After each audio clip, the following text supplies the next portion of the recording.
All right. So I've gotten into my sandbox course, and this is how I'm planning to set up my template course for the fall. And so when I think about how I want my assignment set up for Avid, uh, I've got tutorials, we look at binders, we talk about college knowledge, and then I've got my two big units, identity and systems. So those seem like reasonable ways to set up my assignments, right? Everything's going to fall under one of these headings. And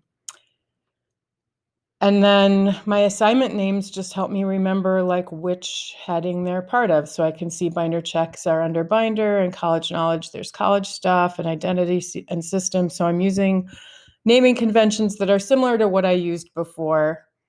Um, So let's see how this plays out, because now I'm going to go into my grade book. Students have, our favorite test student has done some assignments, and I've got some things that are like, I'm not using an IB rubric for, so I'm doing those out of points. And then other things I'm doing out of 8, because those I'm using the IB rubric for. But binder checks, I don't usually use a binder. So those are usually out of 12 points. And then these are worth more because they're tests. And then these are out of the IB rubric. Okay, so cool. Now I'm getting close to the end of the year, and I'm going to have to give kids an IB score as their final grade.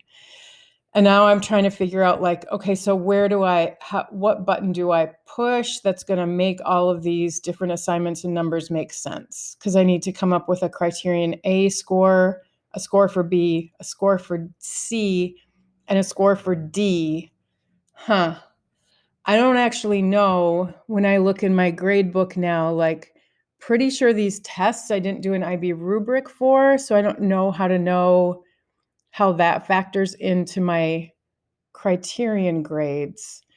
And these like tutorials, like these I did use rubrics for, but I did them like last fall, and now I don't remember because this is June which rubrics I used. So am I really going to have to click through and then write that down somewhere? Like, oh yeah, tutorials used criterion A and B.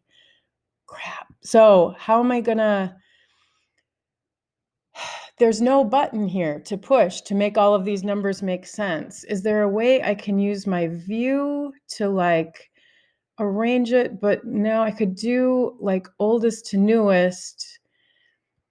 But that still doesn't help me come up with a score for criterion A, B, C, and D. And I kind of forgot that when I was like naming these and creating my assignment categories, that's how I was going to grade kids at the end of the year.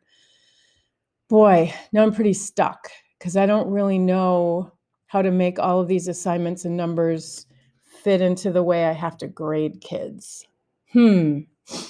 Let's see if there's another way I can think about this from the start that's going to help me do that.